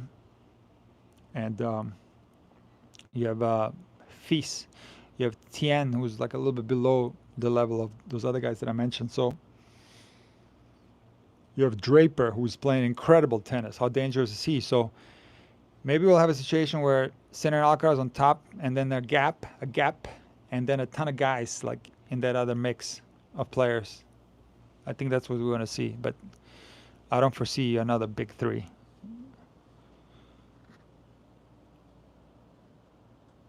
I forgot Musetti. Yeah, put Musetti in that list too. I completely forgot about him. I mean, how can I forget about Musetti? How disrespectful. Yeah, Musetti, definitely. Yes, for sure.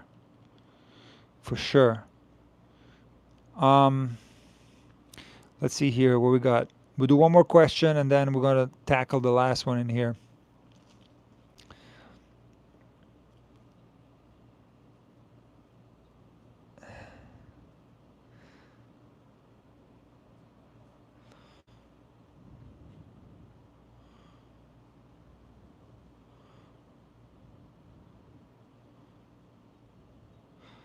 Okay, let's see here. That's interesting. Novak beat Carlos. Carlos beats Sinner. Beats. Novak beats Carlos. Carlos beats Sinner. Sinner beats Novak. Why so? Impossible to say. As I said in my semifinal preview, this was prior to the Sinner Djokovic semi, I think there was something that happened to Novak when he lost that Davis Cup match.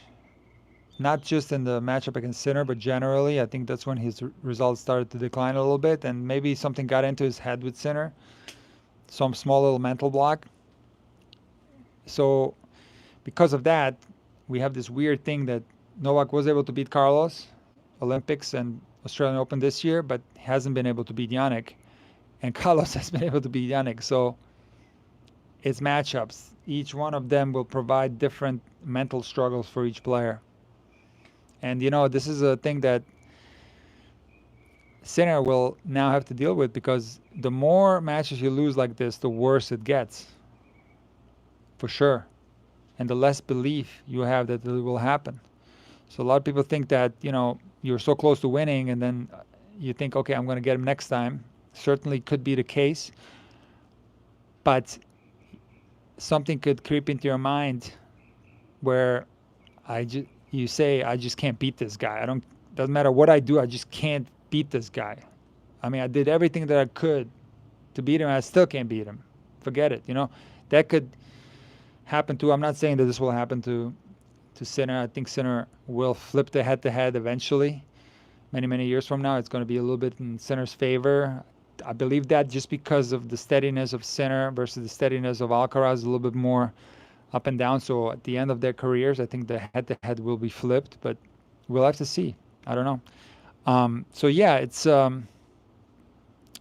like I said, it's a confidence issue for Djokovic against Sinner, and it's a confidence issue for Sinner against Alcaraz. That's it. It's that simple, It's got not that much to do with game styles. Of course, sometimes it does, but tennis is a very mental game, very challenging.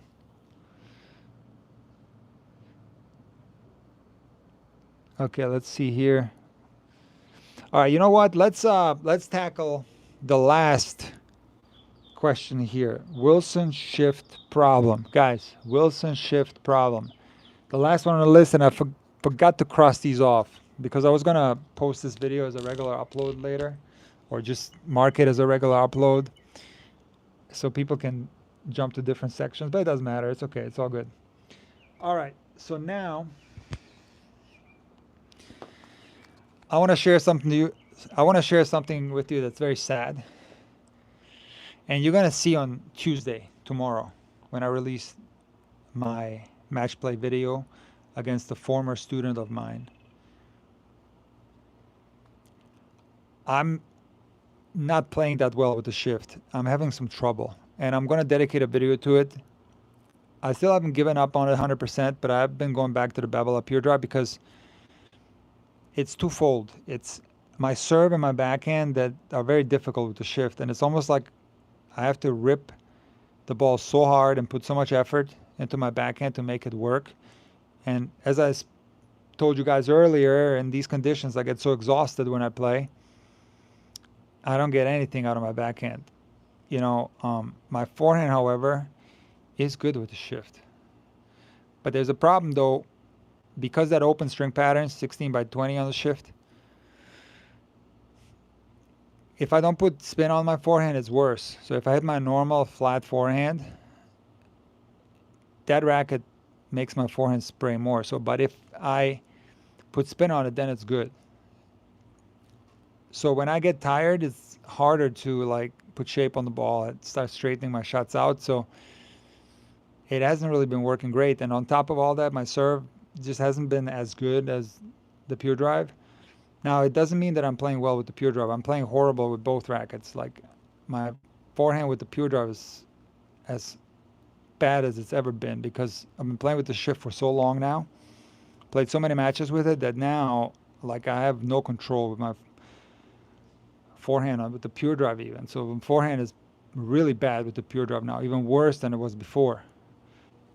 It's insane. And when I grab my old pure drive, the painted one, I can't even put one forehand in the court, I'll be honest. The only thing that's decent is the serve, but even the serve is not that great with the pure drive. So I'm at a place now where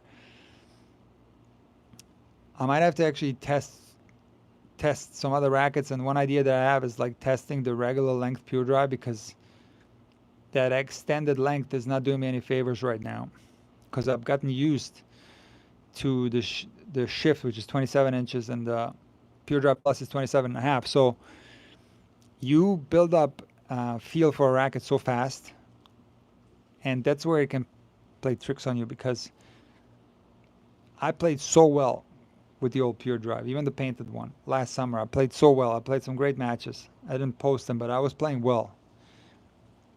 And to think that now I can't even pick that racket up,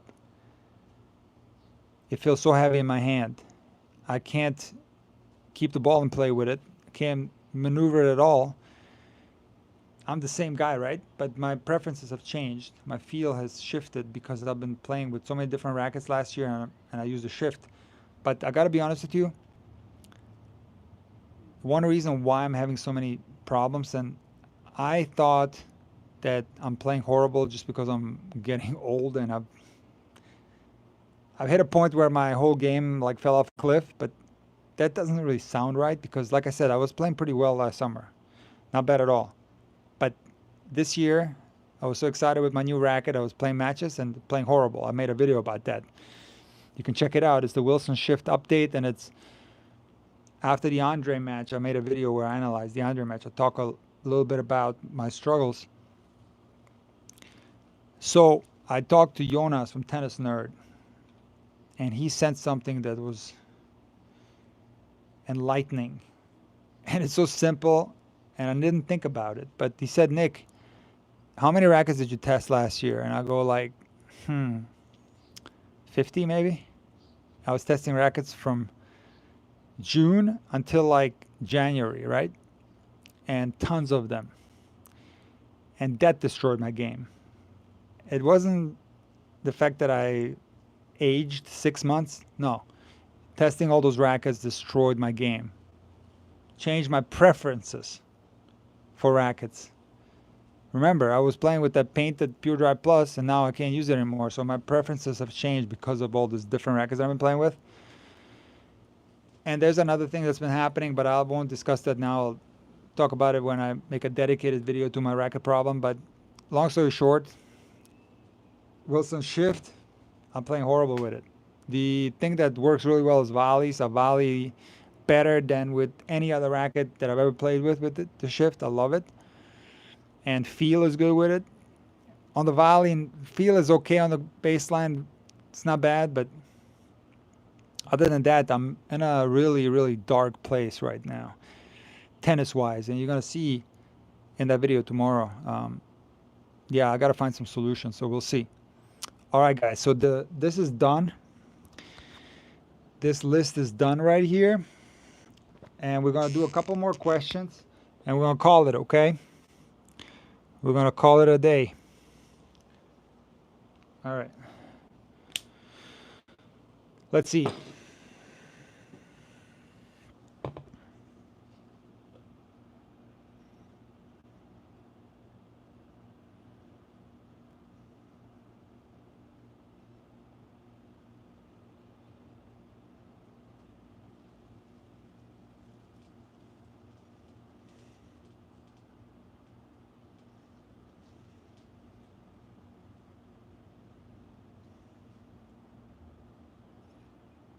Okay, guys, I'm trying to see if there's a question that I'm interested in answering. But this looks like you guys are talking with each other in here.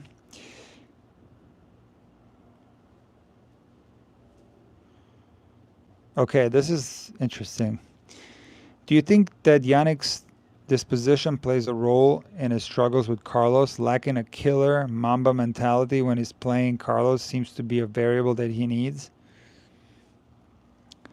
No. This is ridiculous. You have to understand that we're dealing with different personality types in all sports. Okay? So we have Borg, we have McEnroe. One guy cold as ice, the other guy, you know, the opposite of that. Like he's very expressive.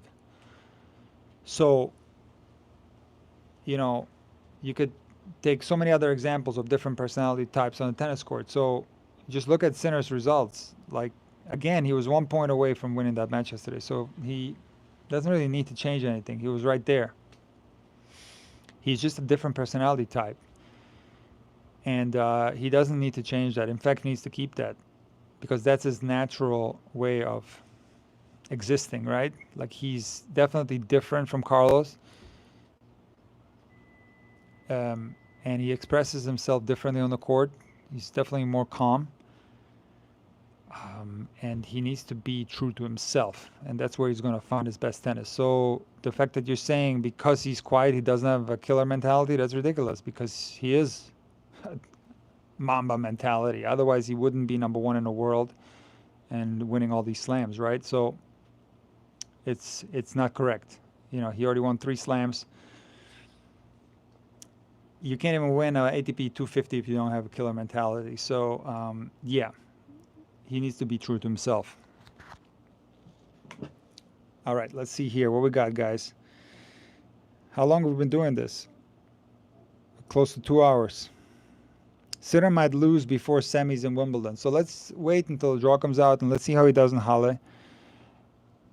And we go from there. I recommend everyone watch Agassi on Served. Yes, Served is great. Agassi on there was fantastic.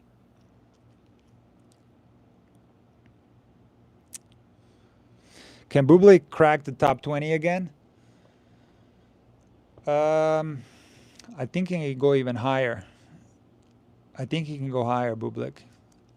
I'm going to be really watching out for Bublik now because he's on a roll. He's going to be very dangerous on grass. Bublik hates playing in the U.S. If you watch the interview with Bublik on the Nothing Major podcast, Bublik says that he barely wins any matches in the United States. So Bublik's confidence is high indoors in Europe. He does well. So if he can do a good grass court season, if he can somehow figure out how to play in the U.S., and then going back to that season after the US Open, I think Bublik can be very, very dangerous. Very dangerous. And I think he can go higher than top 20. I think he can go top 10, actually.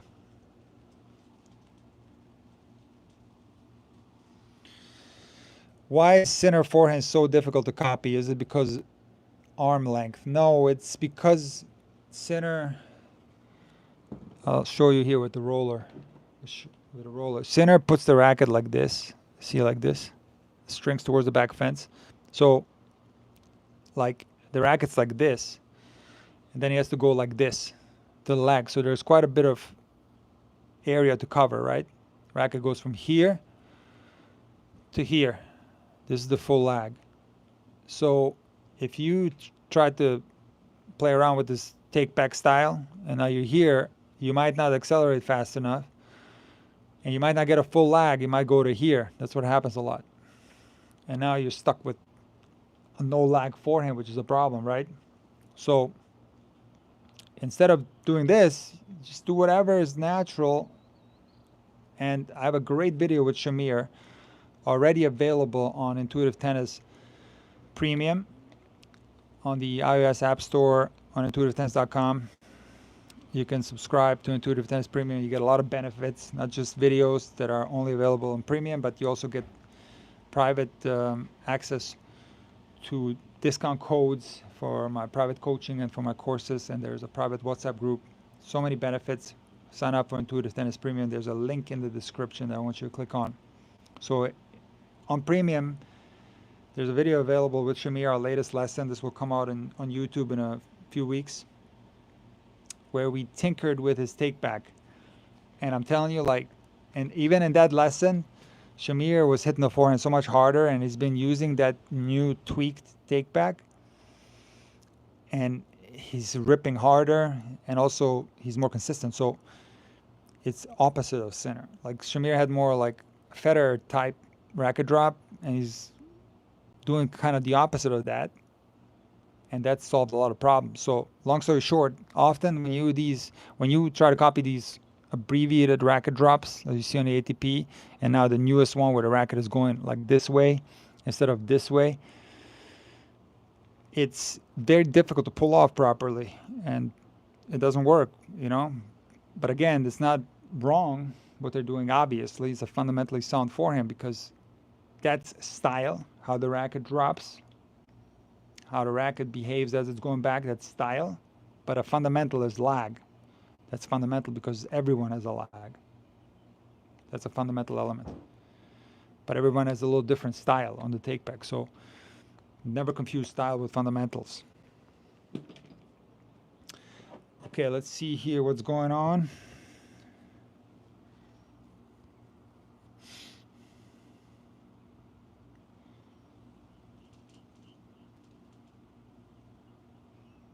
All right, let's do one more and we're going to call it, okay? We're going to call it a day.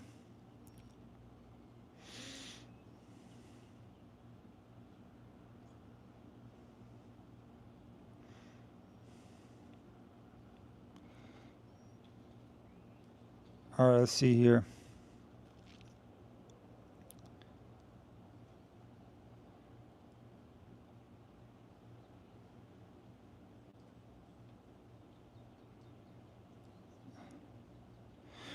Will you upload this? Yes. It's an automatic upload, actually.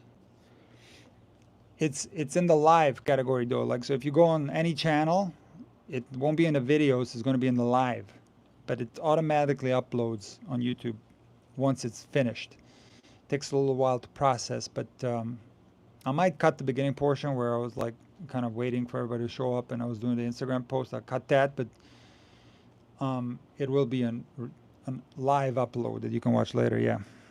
And actually, the chat is available in that. You can still see the chat when that's the case. Oh, this is super interesting, yeah. Djokovic's days of beating Alcaraz are probably over. You know what? I do agree with that. And I did talk about that in some of my videos during Roland Garros. And this will be the last question I'll talk about. The last question I'll answer. Um, like I said, I think Alcaraz is different now than he was in Miami, for example, where he lost to Goffin. Remember? Alcaraz lost to Goffin in Miami. And if you see the comment sections after that loss, people are bashing Carlos, right? Even to a point where it was some former pros that were criticizing him. I saw that. So this is a new Alcaraz. This is a clay court rampage, Rafa style. And I do think he will continue like this. I don't see him dropping off like he used to, because he had a big stretches and a lot of seasons where he was losing a lot. So I think he's going to continue. He's not going to play like this on the hard court probably, right? Winning everything, but he's going to be more consistent, like making quarters, making semis, finals, winning something here and there. I think that's going to be the new Alcaraz. So that Alcaraz, I think, is going to be a very difficult challenge for Djokovic. The old Alcaraz, the one that goes away, that loses to Goffin in Miami, that's the one that we saw in Australia. I think that Alcaraz is gone. That's my belief. But again, clay and the rest of the season is different, so we have to see. But my belief is that Alcaraz and Sinner are kind of at the same level right now, and Djokovic is just a tad beneath them. Just a little bit beneath them, just a little bit. And yeah, so for that reason, yeah, I agree. The days of Djokovic beating Alcaraz is probably over, but we'll see in Wimbledon. That's going to be super interesting. Again, I have to see some of those tournaments prior, and I know Djokovic usually doesn't play them, but we'll see. We'll see what happens. All right, let's see here.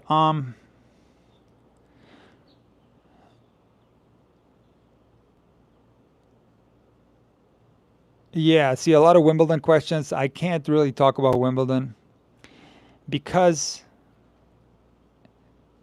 I want to see the draw first. That's number one. And I do want to see those tournaments prior, even though I will say one thing.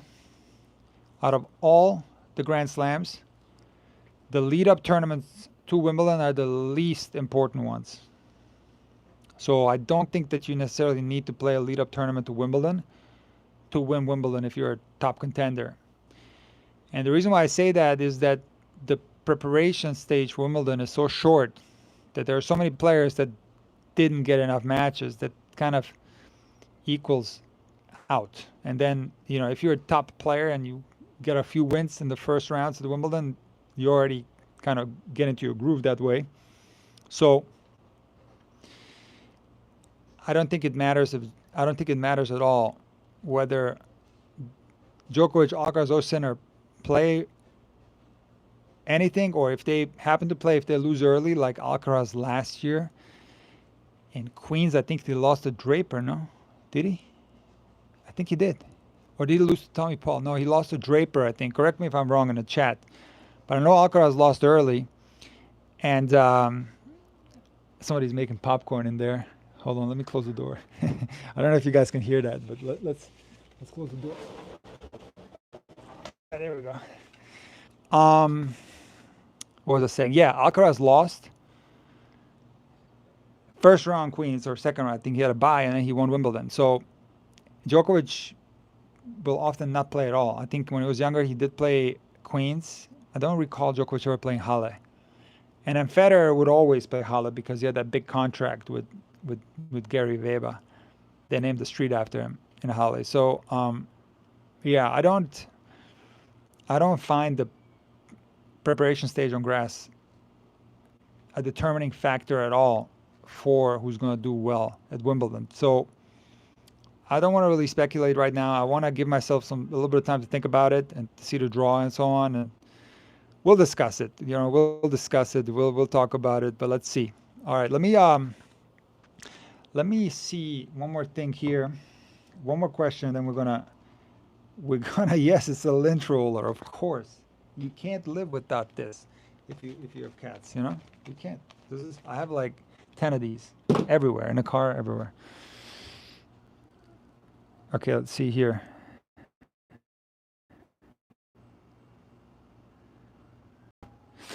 This is a good one. What do you think Shelton needs to improve? That's a really good one. So there are so many great American players. Tommy Paul, like probably my favorite one. Do you know that commercial from Rafa during Roland Garros? The slide, the glide. Remember that? So I feel like Alcaraz not only slides, I mean, they all slide, but I feel like Alcaraz glides. Like he glides on the clay courts. It's almost like as if he's flying on the court. Like, I don't know. That commercial, when I hear Rafa say the glide, the slide, I was like, that's Alcaraz. But you know who else kind of glides? Tommy Paul. So to me, like he's my favorite American player to watch because he's so smooth, like so smooth. What an athlete, and his all the strokes are smooth. From the serve, the forehand, the backhand, the volleys, everything's smooth. And my second favorite is probably Ben Shelton because it's like the opposite of that. It's like brutal power, you know? It's like brutal force that he applies to the game, ripping serves, forehands. But I watch a lot of Shelton matches and I've done some analysis on Shelton, on the serve especially. I think the serve isn't as good as it could be. As crazy as this sounds, I think the serve can be better. And one thing that I'm not seeing enough of on Shelton, and I talked about this when he lost to Sinner, Australian Open semis, he played well in that match, was close to winning that first set. He has to slice more first serves as a lefty. And I feel like he doesn't do that enough.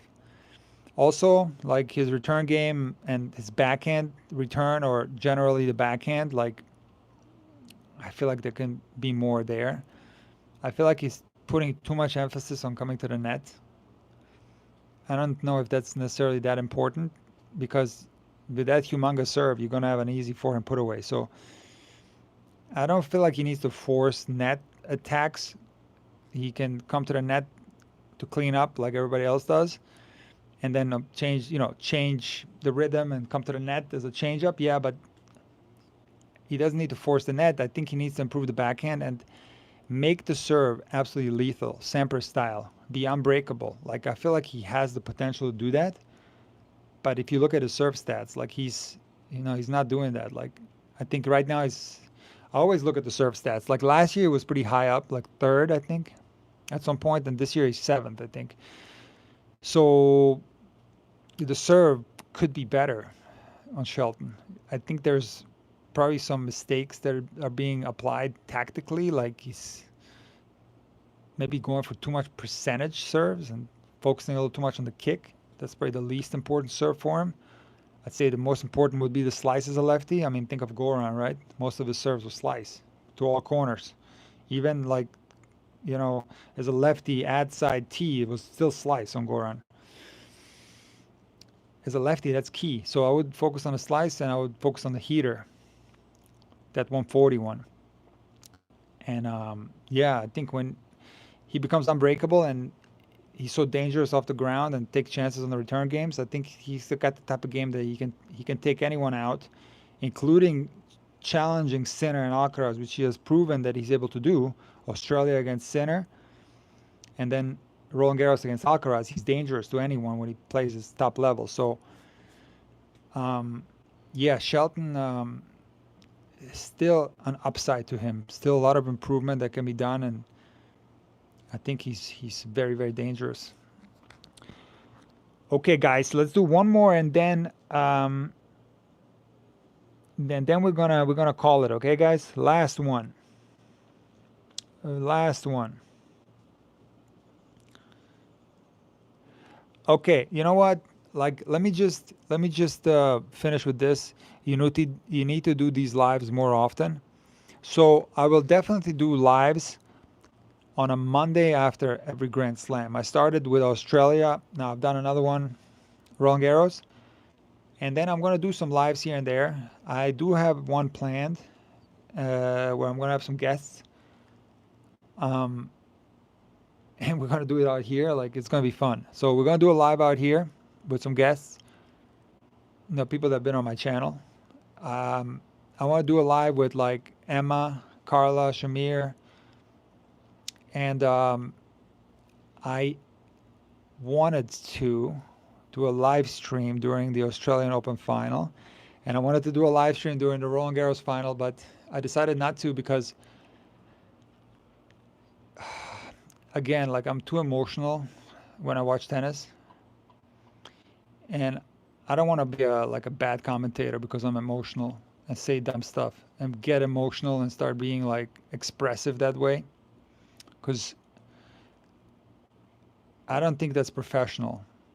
Like I told you that I was fist bumping like a maniac when Sinner broke in the fifth set. Imagine if I did that on camera. Like that's not cool. So for that reason, I want to do a live commentary like Cam Williams, is it? Cam Williams does. Like he does. Like that guy is like Cam is. I think there's like 5 Cams. I swear there was literally like, okay, he was doing lives on Roland Garros at the same time doing Eala Furvitova, like a 125K women's ITF live, all at the same time. Like there must be like 4 Cams doing everything simultaneously. So I don't know how it works, but he does an unbelievable job, and he's like one of the hardest workers on YouTube in the tennis niche. So my respect is through the roof for what Cam is doing. But so I had the idea of doing like Cam style videos, like watch along live videos, the big matches. But again, like I know myself too well. I'm gonna get emotional. I might keep it together for like the first set, but then like I'm just too expressive. So I'll think about it, and then maybe do it on a match that, you know, I thought that I wasn't going to have any stakes in the Alcaraz Sinner match, like I said in the beginning, but ended up being very emotional there too. So maybe I'll do it on a first round match just to test it. But honestly, like that's not something that would be something that I would do just for fun. It's not something that I would do long term because it's such a huge time commitment to do that. It's crazy. So I don't think I would be able to pull that off because my focus is on, producing videos that I'm, editing, uploading, and that's a whole different process from a live. But again, after every Grand Slam Monday, we do a live. We're going to do some guests, and then every now and then I'm going to check in with you guys and do a live. I'll do it for more frequently for sure. And I think this was like the biggest one that we had so far. At one point, it was like 400 people in here or something like that. So it was nice to chat with you guys. And again, tune in tomorrow, Nick versus former student on YouTube. You're going to see a level that was quite opposite of what we saw at Roland Garros. But interesting nevertheless. A lot of lessons to be learned of what not to do on the tennis court. And next Monday is going to be an Emma match. And make sure that you check out Intuitive Tennis Premium on intuitivetennis.com or the Intuitive Tennis app on iOS App Store, Apple App Store. It's Intuitive Tennis Premium, which features premium-only videos that are not available anywhere else. Hundreds of them, and so many benefits that I explained earlier. And it's a nice little community that I've built. For example, during the final yesterday, we were all like in our group messaging back and forth and stuff.